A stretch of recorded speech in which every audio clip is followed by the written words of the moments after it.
मेरे प्यारे तिपरासा लोग, आपने मुझे बहुत प्यार दिया, सम्मान दिया। और अगर मुझे कल से भूख हड़ताल भी करना हो, जब तक मेरा सांस चला जाए, तो मैं करूँगा। आपको धोखा नहीं दे सकता। और जितना भी बीमार हूँ, मुझे कोई परवाह नहीं। फास्ट अनटू डेथ कर लूँगा, लेकिन गवर्नमेंट ऑफ इंडिया को हमारा बात मानना पड़ेगा, हमसे बात करना पड़ेगा।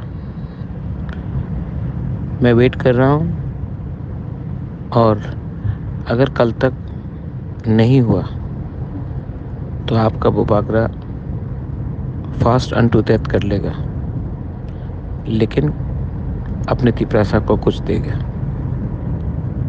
ये मैं आपको मैसेज देना चाहता हूँ।